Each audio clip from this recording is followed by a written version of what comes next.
Então vamos começar. Gostaria de abrir com vocês em Êxodo capítulo 25, a partir do verso 23, vai ser a nossa base. Para que a gente consiga linkar tudo que vai acontecer aqui agora com a mesa, já que eu não sei se vocês já ouviram alguma mensagem com esse tema, então para que a gente consiga linkar, eu vou voltar um pouquinho lá em Êxodo, quando o Senhor, ele chama Moisés, né? O Moisés que a gente às vezes olha, mas Moisés nada mais do que era um pastor, né? Um pastor de uma multidão enorme, de milhões de pessoas. E o povo de Israel, meus queridos, eles estavam cativos há 400 anos, cerca de, talvez um pouquinho mais, mas em média 400 anos cativos.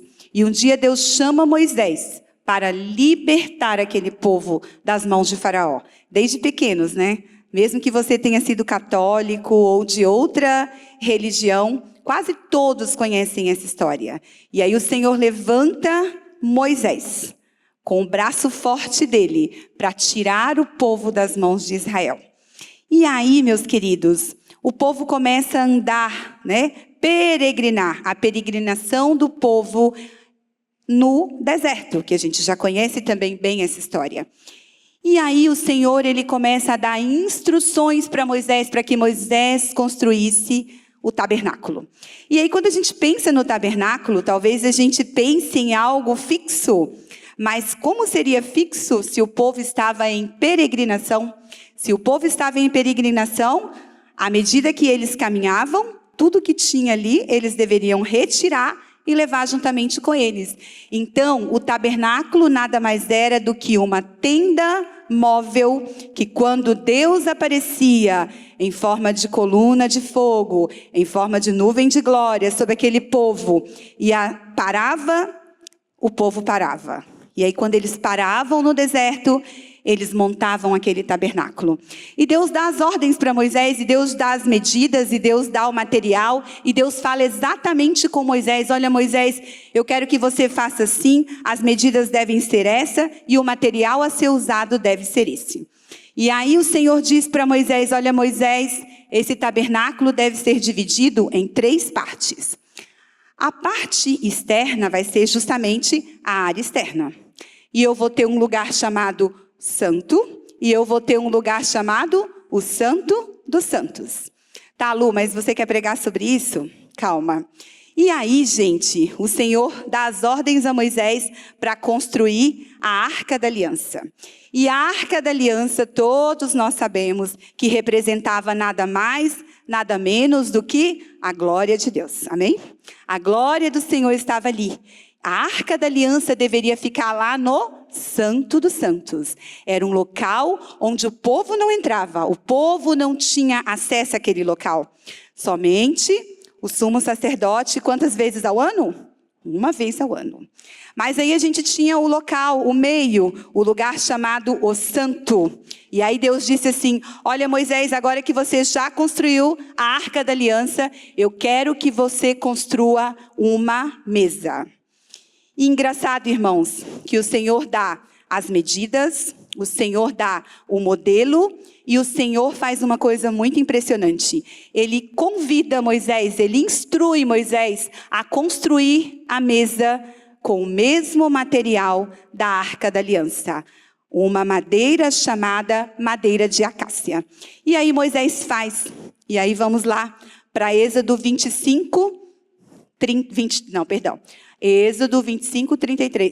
né? Que eu falei? Êxodo 25, 23. E aí o Senhor, ele vai dar as medidas, ele vai dar a instrução, e o material dessa arca tem que ser o mesmo material utilizado para a mesa que ele vai fazer agora. E aí, irmãos, eu vou dizer uma coisa para vocês que eu não sei se vocês sabem. Nós cristãos amamos a palavra cura, nós cristãos amamos a palavra libertação, nós cristãos amamos a palavra prosperidade, né? A juventude gosta disso. Mas pasmem, a palavra cura aparece apenas 64 vezes na Bíblia, enquanto que a palavra mesa, ela é dita 101 vezes na Bíblia. Será por quê? que Deus começa a instruir o povo dele, desde lá atrás, a construir uma mesa. E é isso que eu quero ministrar nessa noite. Amém? Vamos lá? Você, tá aqui. Faça uma mesa de madeira de acácia com 2 côvados de comprimento por 1 côvado de largura e 1,5 côvado de altura. Revista de ouro puro e faça uma moldura de ouro ao redor. Faça também ao redor uma borda com a largura de 1 palmo e uma moldura de ouro para essa borda. Faça 4 argolas de ouro para a mesa. Prenda-as aos 4 cantos dela, onde estão os 4 pés. As argolas devem ser presas próximos da borda, a fim de que sustentem as varas usadas para carregar a mesa. Faça as varas de madeira de acácia, revestidas de ouro, com elas se carregará a mesa. Faça os seus pratos e os seus recipientes de ouro puro, como também os seus jarros e as suas tigelas, nas quais se derramam as ofertas de bebidas. Coloque sobre a mesa os pães da presença, para que estejam sempre diante de mim. Deus, em nome de Jesus, Senhor, nós já te convidamos para entrar no nosso casamento, como foi ministrado aqui através do pastor. Oh Deus, o Senhor é o princípio, o Senhor é o meio, o Senhor é o fim em nossas vidas. Oh Pai, nós queremos te convidar, Senhor, que o nosso coração, Pai, esteja aberto para ouvir a Tua palavra. Senhor, em nome de Jesus, quebra toda resistência nessa noite. Senhor, em nome de Jesus, quebra todo cativo, Senhor. Deus, liberta-nos para que o nosso coração consiga, Senhor, entender, ouvir a Tua palavra e que ela venha encontrar, Senhor, um lugar de privilégio em nosso coração, em nome de Jesus. Tá, então, hoje, a experiência da mesa no lar cristão. Bom, irmãos, eu gostaria de dizer para você que Deus é o arquiteto da mesa em nossa casa. Eu não sei se você tem uma mesa na sua casa. Eu não sei se você tem um local onde vocês comem na casa de vocês. Se é uma mesa, se você come no sofá. Mas hoje, eu quero dizer para você que Deus é o arquiteto da mesa e Ele foi aquele quem criou e quem disse a palavra mesa pela primeira vez na Bíblia. Amém? Bom, então o primeiro princípio que nós vamos aprender nessa noite: mesa é um lugar de propósito. Não existe nada que fuja o propósito de Deus nessa terra. Irmãos, o Senhor pede Moisés para colocar a mesa na parte do meio, na parte central do tabernáculo. E olha que interessante, a mesa precisaria ficar ali, porque sobre ela estaria o pão da presença. Quem é o pão da presença? Jesus. Lá em João 6,48, olha que interessante, temos João 6,48 aí, gente, para dizer o que o próprio Jesus disse: eu sou o pão da vida. Amém? Jesus, lá, na verdade, Deus, lá no Antigo Testamento, já estava anunciando a vinda do Cordeiro Pascual, o Cordeiro de Deus que tira o pecado do mundo, Jesus Cristo, o nosso Senhor e Salvador. Então, queridos, quando você, mulher, quando você, homem, coloca a mesa na tua casa, nada mais, nada menos do que você está trazendo novamente a experiência da mesa para a tua casa e propiciando que o pão da presença se faça presente na tua casa. E o pão da presença é Jesus. Eu não sei se você tem costume de colocar a mesa na tua casa, mas hoje, pelo convite de Deus, que Ele fez lá a Moisés, de construir uma mesa com o mesmo material do tabernáculo, onde o pão da presença estivesse posto todos os dias. Eu convido você, casal, nessa noite, a partir de hoje, em nome de Jesus, a colocar a mesa na tua casa. O Senhor só pede assim: coloque a mesa. Deus só quer que você coloque a mesa, porque o pão da presença, que é Jesus, estará lá. Amém? Eu quero que vocês façam esse compromisso nessa noite, de colocarem a mesa na tua casa. E eu creio, irmãos, que o pão da presença vai estar presente lá na sua casa. Aleluia, nós cremos nisso. Então, o primeiro ensinamento: não existe mesa sem propósito. Quando nós estamos, queridos, com um propósito no nosso lar, nós conseguimos sentar. É na mesa que você consegue sentar e olhar face a face para o seu cônjuge. É na mesa que você consegue olhar, ficar a menos de 1 metro, né, de distância um do outro e conversar. Mesa também, queridos, é um lugar de ensinamento, né? Olha, o Senhor diz assim, quando Deus disse assim, olha, eu não estou só preocupado com a mesa, porque Deus, ele diz assim, vamos falar agora das vasilhas. E ele começa a dizer, coloque pratos, coloque jarras, coloque tigelas, coloque utensílios sobre essa mesa. Meus queridos, é um princípio bíblico que parece bobo, mas a partir de hoje, minhas queridas, mesmo que vocês forem servir chá, mesmo que vocês forem servir um café, coloque a mesa na tua casa. Faça desse ambiente um lugar propício para que o Senhor esteja presente ali. E ali, queridos, vocês vão poder ensinar a palavra de Deus aos seus filhos. E ali vocês vão poder orar juntos. E ali vocês vão poder colocar as finanças em acordo. E ali vocês terão tempo para poder olhar nos olhos um do outro. Meus queridos, convenhamos, e todos nós sabemos disso. Às vezes a gente está cansada, né? Às vezes a gente está cansado. Mas, irmãos, é muito rápido. Se a gente colocar um prato, seja o melhor prato que você tiver, se a gente colocar um copo e a gente preparar um lanche e a gente colocar a mesa, o mais importante é o que está na mesa, é o que a gente vai colocar para servir ou o momento de comunhão que a gente vai ter. É assim que a gente tem que pensar. Então, não importa se os seus utensílios em casa não sejam parecidos com essa mesa linda e maravilhosa que a gente colocou aqui, proposital. Use o que você tiver. Mas não coloque a panela, queridas.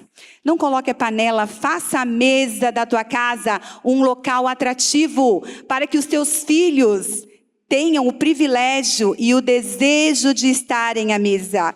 Eu vim de uma família que não era rica, eu vim de uma família simples, mas uma coisa era certa. A minha casa, eu nem lembro se tinha uma mesa muito bonita, eu acho que não tinha uma mesa muito bonita, mas uma coisa era certa. Nós sempre comíamos à beira de uma mesa com meu pai.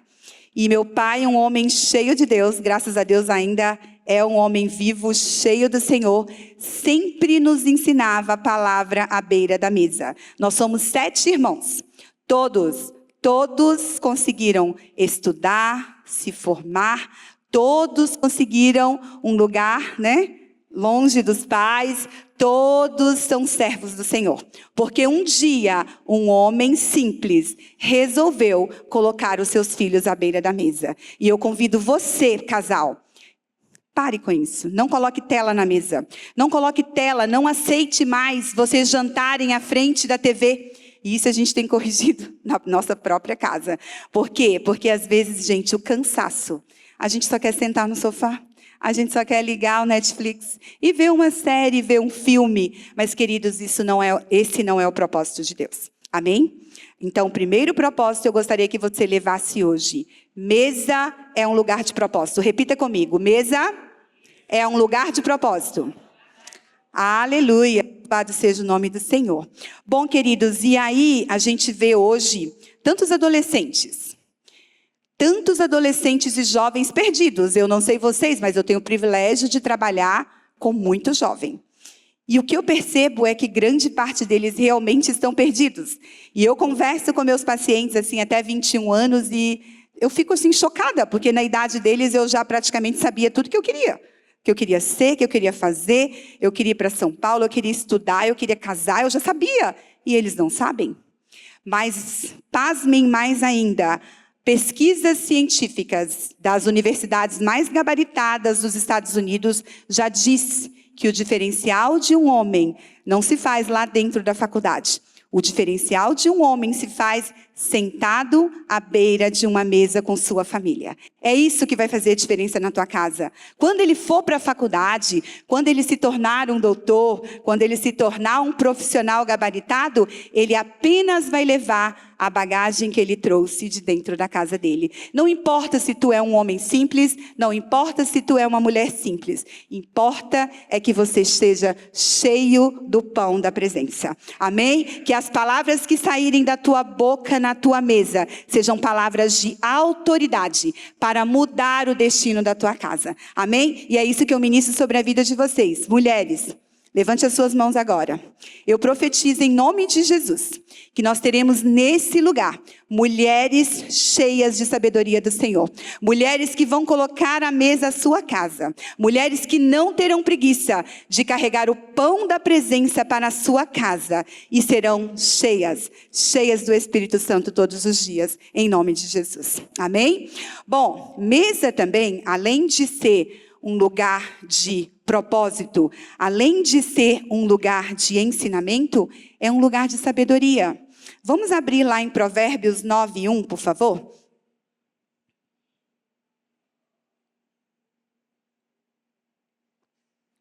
Provérbios 9:1 nos diz assim: a sabedoria construiu a sua casa, lavrou as suas 7 colunas, preparou a sua carne para a refeição, misturou o seu vinho e arrumou a sua mesa. Olha que linda. Nada mais, nada menos do que a sabedoria. Gente, não são palavras minhas, são palavras do Senhor para as nossas vidas.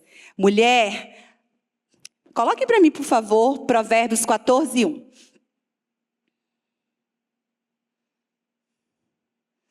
Provérbios 14:1. A mulher sábia edifica sua casa, mas a insensata a derruba com as próprias mãos. Queridas, os homens podem fazer isso, mas historicamente a gente sabe que geralmente quem põe uma mesa são as mulheres. Lu, tu é machista? Eu não. Tu é feminista? Também não. Eu acho que pode ser os dois, quem tiver mais habilidade. Mas a Bíblia diz, a mulher sábia edifica a tua casa. Quem diz é o Senhor. Então, se a gente tiver alguma coisa contra, a gente tem que falar com ele, né? Então, queridas, sejam sábias, edifiquem a casa de vocês. Não a derrube com palavras. Profetize palavras de vida sobre o seu casamento. Gente, eu já vivi isso na pele, né? De profetizar palavras aonde elas não existiam. E isso se chama fé.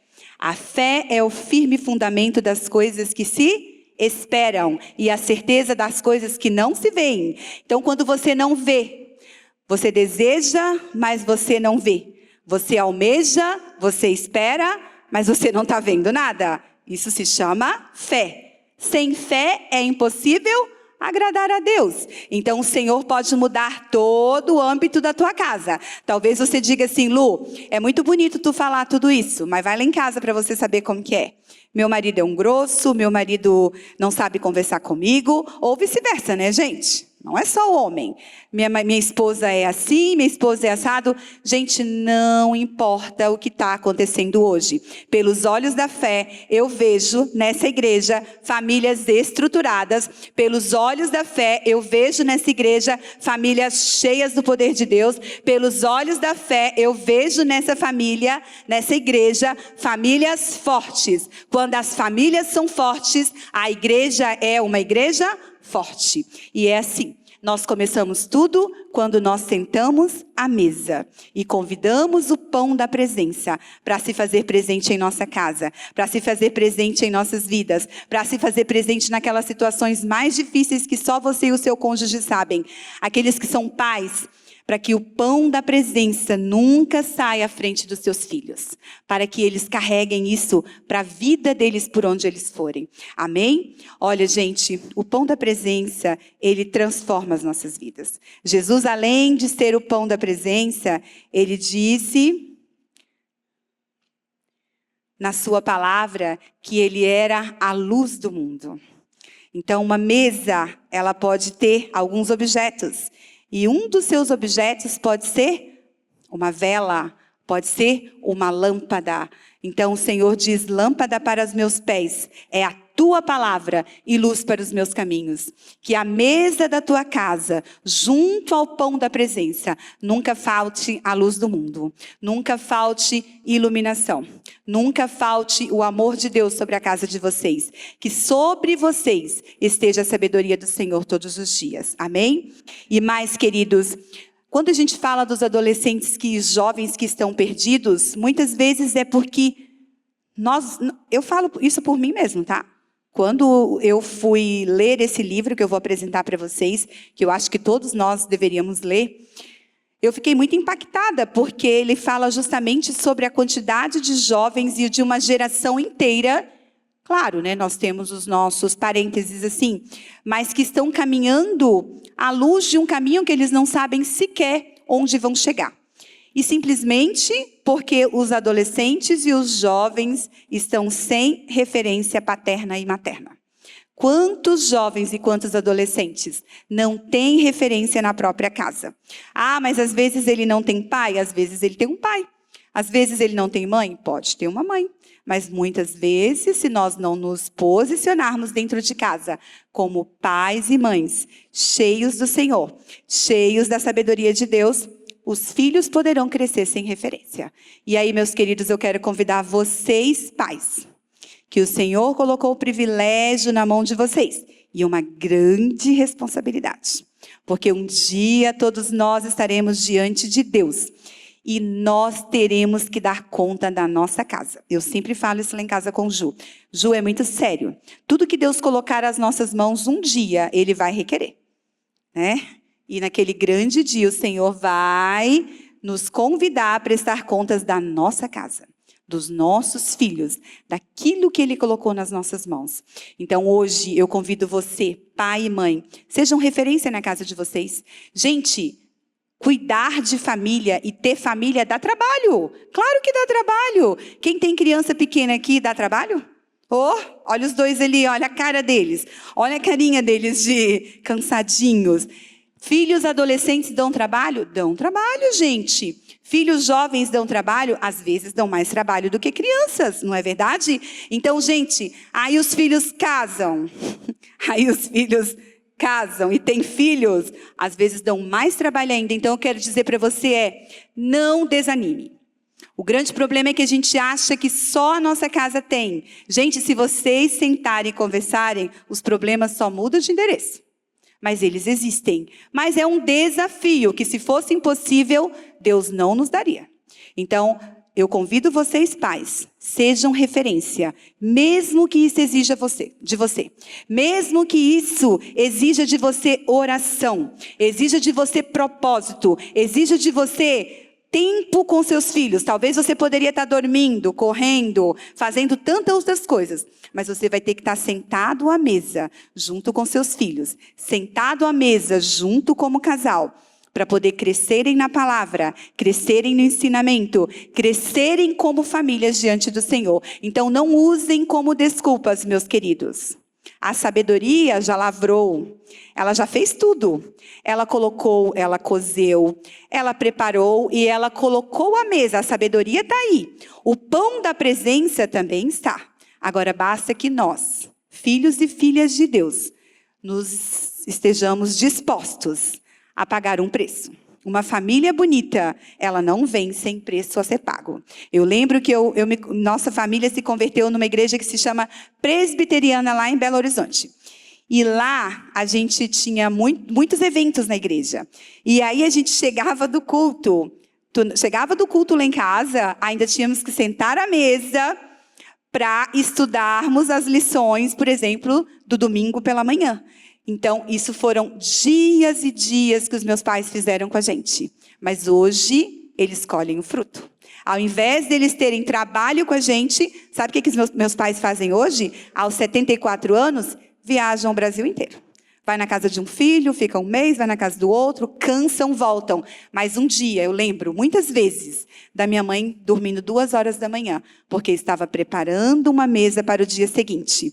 Queridas, eu te convido nessa noite. Prepare a mesa na tua casa. Faça um bolo. Ó o convite.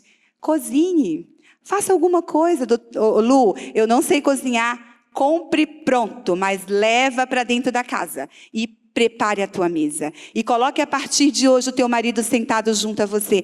Gente, é um tempo de qualidade maravilhoso quando nós sentamos à mesa. Sabe por quê? Não sei vocês, mas quando a gente senta à mesa, o tempo voa e a gente começa a conversar de tudo. Quando tu vê, já passou 1 hora, já passou 1h30 e você está ali.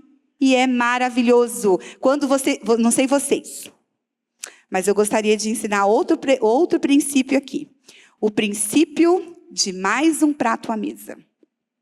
Aqui em Blumenau, não sei como é, mas em Minas, quase todas as famílias têm um prato à mesa.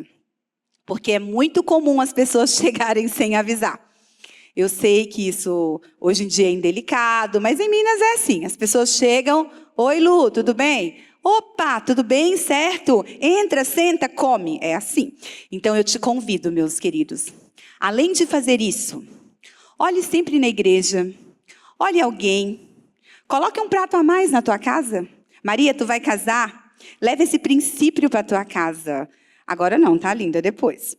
Coloque um prato a mais na tua mesa, chame alguém que precise de um ensinamento, um jovem, um adolescente, uma criança, um casal, e coloque-os junto à mesa com vocês. Tá bom, meus queridos? Com amor, convide alguém que esteja precisando e ofereça a ele também o pão da presença. Porque com certeza vidas serão edificadas. Se nós, como famílias, estivermos fortes, seremos capacitados a fortalecer também outras famílias. Aleluia! A mesa é lugar de ensinamento, a mesa é lugar de propósito, a mesa é lugar de cura, a mesa é lugar de colocarmos e agregarmos novas pessoas.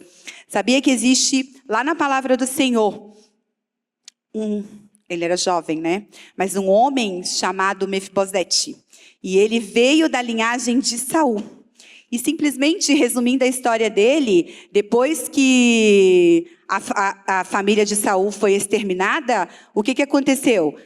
A ama, né, que cuidava de Mefibosete, ela queria protegê-lo, porque senão ia matar todo mundo, porque era assim nos tempos dos reis, né? Então, agora Saul já não era mais rei. Matou-se Saul, matou-se o filho dele Jonas. Jonas era o pai de Mefibosete. E aí o que acontece? Enquanto tivesse um da linhagem de Saul vivo, deveria ser exterminado.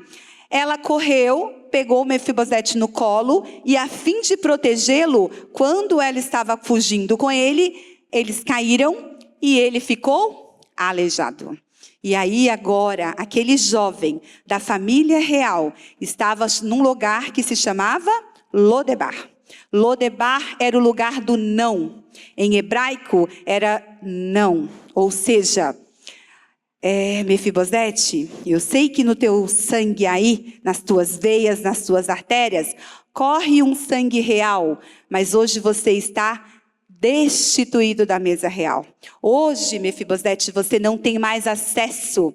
Eu sei que você fazia parte, mas hoje você está na terra do não, na terra do nada. E por anos Mefibosete viveu assim. Até que um dia, aleluia, o Senhor levanta o rei Davi. Na verdade, ele já tinha levantado, mas Davi se lembra. E o Senhor coloca aquele propósito dentro do coração de Davi. Gente, será que ainda existe alguém da linhagem de Saul? E aí alguém diz assim, existe sim. Lá em Lodebar, lá na cidade do não, na cidade do nada, existe um homem da linhagem de Saul. E aí Davi faz o quê? Resumindo, né, que a gente não vai ter tempo para ficar falando tudo. Davi manda buscar Mefibosete. E Davi coloca Mefibosete todos os dias da vida dele, sentado à mesa da tua casa. O Senhor restituiu a identidade de Mefibosete. E hoje, meus queridos, o Senhor convida casais aqui a serem restituídos. O Senhor convida homens aqui nessa noite a restituírem a sua identidade. O Senhor convida você, mulher sábia, mulher cheia de Deus, mulher virtuosa. Quem encontrará? Ei, olha aí do teu lado. Diga assim, ei mulher virtuosa, que bom que eu te encontrei. Eita glória!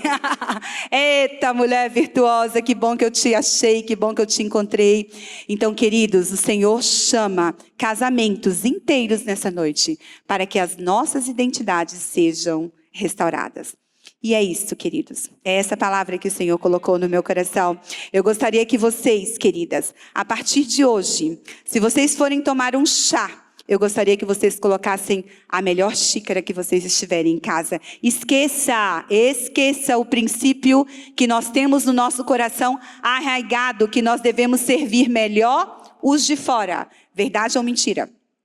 Às vezes a gente só guarda os melhores talheres, a gente guarda as melhores louças, a gente guarda os melhores equipamentos da nossa casa para quando chegar uma visita.